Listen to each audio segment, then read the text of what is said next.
जैसा कि last episode में हमने देखा कि फाइट में एआई चैन लुवो फैंग के ऊपर भारी पड़ रही होती है और एआई चैन के टाइम और स्पेस को रोकने वाली टेक्निक को देखकर लुवो फैंग भी काफी शॉक्ड होता है और वो बाता तो बहुत ज्यादा पैनिक कर रही थी क्योंकि अब उसे मालूम हो चुका था कि इसकी इस टेक्निक की वजह से अब लुवो फैंग के जीतने के चांसेस सिर्फ 1% हैं। वहीं लुवो फैंग और एआई चैन के बीच स्वॉर्ड फाइटिंग हो रही होती है जिसमें वो बहुत सारी बिल्डिंग्स को डिस्ट्रॉय करते जा रहे थे। यहाँ पर लुवो फैंग अपने गॉडली डिसेंडेंट आर्मामेंट के 9 स्मॉल फ्लाइंग नाइफ्स का इस्तेमाल करते हुए भी एआई चैन को हराने की कोशिश करता है, पर हम देखते हैं कि एआई चैन की स्पीड बहुत ज्यादा फास्ट होती है। लुवो फैंग के ये स्पिरिचुअल वेपन्स वाले अटैक्स भी एआई चैन के ऊपर जरा भी असरदार नहीं होते, पर फैंग हार नहीं मानता। वो जल्दी से अपने स्मॉल फ्लाइंग नाइफ्स को इल्यूजन स्वॉर्ड फॉर्म में कन्वर्ट करते हुए एआई चैन के ऊपर पीछे से अटैक करता है, जिसके बारे में एआई चैन को मालूम हो चुका था, पर इससे पहले कि वो ब्लॉक कर पाती ये अटैक उसके साथ आगे जोर से हिट होता है, जिसकी वजह से वो बिल्डिंग्स के साथ जाकर टकरा जाती है। तो इस मौके का फायदा उठाते हुए फैंग उसे जान से मारने के लिए उस पर काफी सारे स्मॉल फ्लाइंग नाइफ से हमला करता है, पर एआई चैन सभी से बच चुकी थी, इसीलिए वो तेजी के साथ फैंग की तरफ आगे बढ़ते हुए उसके ऊपर स्लैशेस अटैक करके उसे भी मारने की कोशिश करती है, पर हम देखते हैं कि फैंग ने उन्हें डॉच कर लिया होता है। अब यहाँ फाइट के दौरान लुवो फैंग सोचता है ये मुझे डायरेक्टली हराने के लिए अपनी टाइम रोकने वाली टेक्निक का इस्तेमाल नहीं कर रही, जिसका मतलब ये है कि ये कंटिन्यूसली अपनी उस टेक्निक को इस्तेमाल नहीं कर सकती, इसे उसे दोबारा इस्तेमाल करने के लिए कुछ टाइम लगता है। मैं इसका फायदा उठा सकता हूँ, अदरवाइज मैं इसके टाइम को रोकने वाले अटैक को दोबारा बर्दाश्त नहीं कर सकूंगा, पर मैं अभी भी इस बारे में नहीं जानता कि क्या ये अपनी उस टेक्निक को दोबारा इस्तेमाल कर भी पाएगी या नहीं, पर अब मुझे रिस्क लेना ही होगा और ये एक गैम्बल की तरह है, या तो मैं जीत जाऊंगा या तो हार जाऊंगा। हम देखते हैं कि इसी के साथ साथ इनकी जो फाइट हो रही थी वो भी काफी ज्यादा ऑसम हो रही होती है। जब ये दोनों अपने अपने वेपन से एक दूसरे के साथ टकराते हैं तो वहां पर बहुत बड़े बड़े एक्सप्लोजन्स हो रहे होते हैं और अब इसी के साथ ये दोनों पीछे पीछे धकेले गए थे, जहां miss Ai Chen Luo Fang से कहती है, mister Luo Fang, are you ready? इसी के साथ वो अपना लाइट सेबर वाला पोस्ट करते हुए लुवो फैंग के ऊपर अटैक करना शुरू कर देती है, जहां पर हम देखते हैं कि लुवो फैंग ने भी अपने 9 क्लोन्स बनाते हुए मिस एआई चैन के ऊपर हमला करना शुरू कर दिया था और साथ ही साथ वो अपनी क्लाउड रबिंग वाइन का भी इस्तेमाल कर रहा होता है, जिसे हम देखते हैं कि एआई चैन ने तो बड़ी आसानी से अपनी स्वॉर्ड के साथ टुकड़े टुकड़े कर दिया था।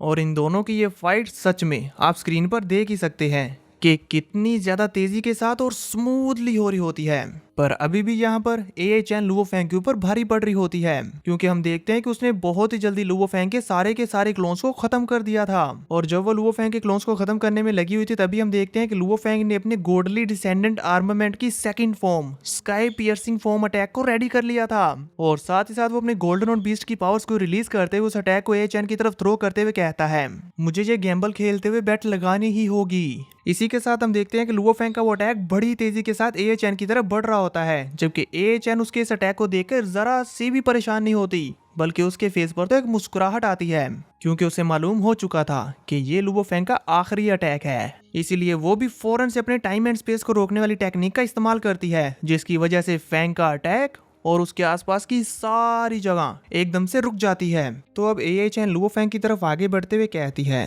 तुम्हारा अटैक बहुत स्ट्रॉन्ग है, लेकिन अनफॉर्चुनेटली मेरी इस टाइम एंड स्पेस टेक्निक में इससे जरा भी फर्क नहीं पड़ता कि तुम्हारे अटैक्स की तादाद कितनी है या वो कितना पावरफुल है, सभी फेल हो जाएंगे। सी यू मिस्टर लुवो फैंग। ये कहते हुए वो फैंग को आंख मारते हुए अपनी स्वॉर्ड के साथ उसे जान से मारने ही वाली होती है कि तभी फैंग उस पर अपनी पल्स सीलिंग टेक्निक को रिलीज कर देता है, और क्योंकि एआई चैन लुवो फैंग के बहुत ज्यादा करीब थी, जिसकी वजह से ये उसे बहुत ही बुरी तरह से हिट करता है। हम देखते हैं कि फैंग के इस अटैक की वजह से एआई चैन अपनी कॉन्शियसनेस को थोड़ी देर के लिए खो चुकी थी, जिसकी वजह से उसकी टाइम एंड स्पेस टेक्निक भी खत्म हो जाती है। और अब इसी बात का फायदा उठाते हुए लुवो फैंग अपनी स्काई पियर्सिंग फॉर्म को जल्दी से अपने पास बुलाते हुए एआई चैन के ऊपर एक जोरदार स्लैश करके उसे गेम से हरा देता है। इसी के साथ जीनियस बैटल में अनाउंस किया जाता है इस मैच का विनर है लुवो फैंग, जो सुनकर वहां पर मौजूद सभी लोग काफी हैरान हो जाते हैं, क्योंकि उनमें से किसी ने भी नहीं सोचा था कि लुवो फैंग जीतेगा। तभी होस्ट अनाउंस करता है कि लुवो फैंग अब जीनियस बैटल के टॉप 4 में एंटर हो चुका है, जिसकी वजह से अब वो सेमीफाइनल मैचेस में आ गया है। ये अनाउंसमेंट सुनकर लुवो फैंग की फैमिली तो बहुत ज्यादा खुश होती है और कोइजन की खुशी का भी कोई ठिकाना नहीं होता। वहीं हम देखते हैं वॉरियर ली शेन को, जो लुवो फैंग की इस फाइटिंग को देखकर कहता है, थर्ड ब्रदर बहुत अच्छे, लेकिन अब आपके नेक्स्ट मैच में जिनके साथ आपकी फाइट होने वाली है ये तो वही रोंग जुन है। वहीं हम देखते हैं कि फैंग के सामने स्क्रीन पर जीनियस बैटल में अनाउंसमेंट चल रही थी, रोंग जुन वर्सेस बोलन। तो फैंग उसे देखते हुए अपने मन में सोचता है, अब मेरा नेक्स्ट ओपोनेंट इसी मैच से डिसाइड होगा, क्या वो रोंग जुन होगा या बोलन। रोंग जुन से तो मैं पहले भी फाइट करके हार चुका हूँ, और बोलन तो इस जीनियस बैटल ट्रायल टावर का फर्स्ट चैंपियन है, जिसे अब हर जगह नंबर 1 जीनियस के तौर पर जाना जाता है, जो इस चैंपियनशिप को जीतेगा। अब चाहे इनमें से जो कोई भी जीते, मेरे लिए तो वो एक चैलेंज है। यहाँ पर यह सब सोचते हुए भी हम देखते हैं कि लुवो फेंग बोलन को ही देख रहा होता है। तभी ए चैन लुवो फेंग के पास आकर कहती है, क्या तुम्हें भी ऐसा लगता है कि वो बहुत अकेला है?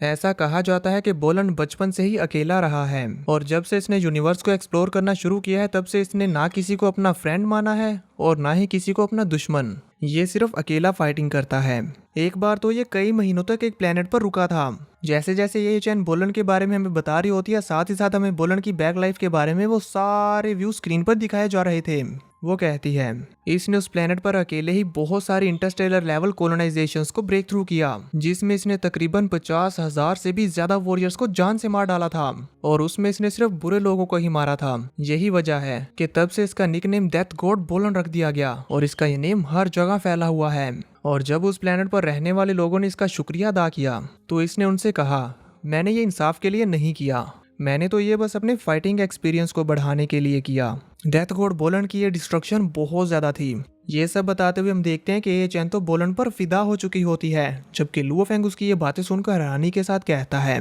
ये तो एक प्योर वॉरियर है। तभी वो फेंग से दोबारा से कहती है, और मैं अभी भी इसके साथ फाइट करना चाहती हूँ। हाउएवर, ये अपॉर्चुनिटी यकीनन अब तुम्हें मिलेगी। अब इसी के साथ स्क्रीन पर दिखाया जाता है कि बोलन और रोंगजुन की फाइट स्टार्ट होने वाली है, जहां बैटलफील्ड में हम देखते हैं कि रोंगजुन और बोलन एक दूसरे के आमने सामने होते हैं। इन दोनों को देखकर बाहर बैठी हुई ऑडियंस की सांसें थम जाती हैं कि अब क्या होगा। बैटल स्टार्ट होते साथ ही हम देखते हैं कि रोंगजुन अपने वेपन के साथ बोलन के ऊपर अटैक करना शुरू कर देता है, जबकि बोलन ने अपनी एक टेक्निक का इस्तेमाल करते हुए अपने काफी सारे क्लोन्स बना लिए होते हैं। इन दोनों की फाइटिंग को देखते हुए बाहर मौजूद ऑडियंस में तहलका मचा हुआ था। वो लोग जोर जोर से इन दोनों को चीयर कर रहे थे। देखने से तो ये ऐसा लग रहा था कि इन दोनों की फाइटिंग टक्कर की होगी, पर थोड़ी देर में हमें मालूम हो जाता है कि रोंगजुन तो बोलन के सामने कुछ भी नहीं, क्योंकि हम देखते हैं कि बोलन अपने सिर्फ कुछ ही स्वर्ड्स अटैक के साथ रोंगजुन को घुटनों पर ले आया था, जो देखकर तो फेंग भी काफी हैरान होता है, क्योंकि उसे भी लगा नहीं था कि रोंगजुन इतनी आसानी से हार जाएगा। और अब इसी के साथ बोलन ने अपना एक फाइनल अटैक करते हुए रोंगजुन को हरा दिया था, जो देखकर बाहर बैठी ऑडियंस बहुत ज्यादा खुश होती है। यहाँ पर ज्यादातर लोग इसलिए भी खुश हो रहे थे क्योंकि उन्होंने बोलन के ऊपर बैट की थी और वो अपनी बैट को भी जीत चुके होते हैं। और अब क्योंकि बोलन भी टॉप 4 में इंटर हो चुका है, तो अब वो भी सेमीफाइनल में पहुंच गया है। ये अनाउंसमेंट सुनते हुए फेंग अपने मन में सोच रहा था, बोलन कितनी जल्दी इस मैच को जीत गया, अब नेक्स्ट मेरी इसके साथ फाइट होनी है। तभी बोलन मैच को जीतने के बाद लॉबी में आता है और वहां से सीधा लुवो फेंग को देखते हुए उसकी तरफ बढ़ रहा होता है, जहां पर हम देखते हैं कि लुवो फेंग भी उसे ही देख रहा था, पर वो इससे बात करने की बजाय फेंग के पास से गुजर जाता है। तभी वहां पर रोंगजुन भी आता है, तो लुवो फेंग उसके पास जाते हुए कहता है, रोंगजुन, जिस पर रोंगजुन उससे कहता है, बोलन बहुत ज्यादा स्ट्रॉन्ग है। ये कहते हुए हम देखते हैं कि रोंगजुन के हैंड भी शेक कर रहे थे, क्योंकि वो अभी अभी तो बोलन के साथ फाइट करके आया है और ये चीज लुवो फेंग भी नोटिस कर लेता है। तभी रोंगजुन अपने हाथों को शेक करने से रोकने के लिए पंच बना लेता है और फेंग से कहता है, लेकिन ये मुझे और भी ज्यादा एक्साइटेड करता है। लुवो फेंग, अब आगे तुम्हारी बारी है, और क्योंकि पहले तुम मेरे बराबर थे तो मैं ये जानने के लिए बहुत क्यूरियस हूँ कि तुम बोलन के अगेंस्ट कहाँ तक फाइट कर सकते हो। यानी कि दोस्तों रोंगजुन ये जानना चाहता है कि क्या लुवो फेंग अभी भी उससे स्ट्रॉन्ग है या नहीं। उसकी ये बात सुनकर फेंग भी हल्का सा चौंक गया था, पर फिर वो सीरियस होते हुए कहता है, मैं अपना बेस्ट दूंगा। इसी के साथ हमें दिखाया जाता है कि दूसरे फाइनल ग्रुप बैटल्स में लाइट वुका फर्स्ट पोजीशन पर आ चुकी है और उन्हें भी यहाँ पर बहुत सारे लोग चेयर अप कर रहे होते हैं। तभी उसी ग्रुप में सेकंड नंबर पर आता है लोंगजुन, और अब इसी के साथ वहाँ पर जीनियस बैटल के टॉप 4 पार्टिसिपेंट्स का नाम अनाउंस किया जाता है,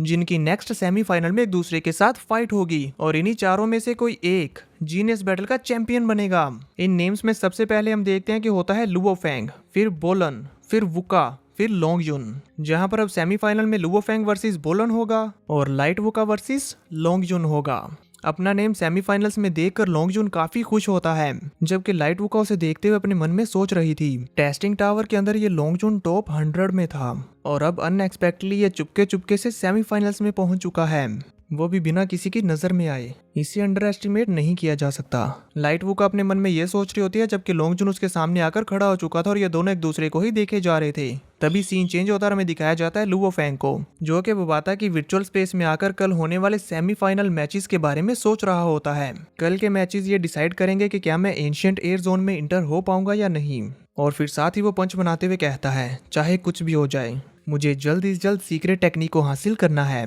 ताकि मैं अर्थ से इंसेक्ट क्लैन नेस्ट के क्राइसिस को खत्म कर सकूं। मुझे जीतना ही होगा। इसी के साथ सीन कट होता और हमें नेक्स्ट डे जीनियस बैटल का सीन दिखाया जाता है, जहां पर अब सभी वॉरियर्स इकट्ठा हो रहे थे और अब फिर फाइनली वो टाइम आता है जिसका हम सभी को बेसब्री से इंतजार है, जो कि है लुवो फेंग वर्सेस रोंगजुन। सभी यूनिवर्सिटीज के लोग अपनी नजरें स्क्रीन पर गड़ाए हुए इनकी बैटल के स्टार्ट होने का इंतजार कर रहे होते हैं, जहां पर हम देखते हैं कि कुछ लोग तो ये भी बोल रहे थे कि लुवो फेंग अपनी लिमिट्स तक पहुंच चुका है। ये वाकई उसकी बदकिस्मती है कि उसे बोलन का सामना करना पड़ रहा है। वहीं हम देखते हैं कि यूजिन और फैंग की फैमिली तो यही दुआएं कर रही थी कि लुवो फेंग जीत जाए, जबकि कोइजन रोते हुए अपने टेबल को पीटते हुए कहता है, लुवो फेंग इस बार मैं दोबारा से तुम पर बैट नहीं लगा सकता, इसलिए मैं बोलन पर भी बैट नहीं लगाऊंगा। तुम्हारे फ्रेंड के तौर पर मैं सिर्फ इस तरह से तुम्हें सपोर्ट कर सकता हूँ। ये कहते हुए वो बहुत ज्यादा रो रहा होता है। इसी के साथ अब लुवो फेंग और बोलन एक दूसरे के आमने सामने होते हैं और जीनियस बैटल में अनाउंस किया जाता है, लुवो फेंग वर्सेस बोलन। अब इससे पहले कि हम इनकी फाइट को देख पाते तभी ये एपिसोड यहीं पर खत्म हो जाता है और नेक्स्ट एपिसोड आपको ट्यूसडे 5 PM तक मिल जाएगा। और अगर हो सके तो आप सभी लोग इस वीडियो के नीचे 1000 कमेंट्स कंप्लीट करवा देना। इससे पता चलता है कि हाँ वाकई आप लोग वीडियोस को देखने के लिए बहुत एक्साइटेड हैं।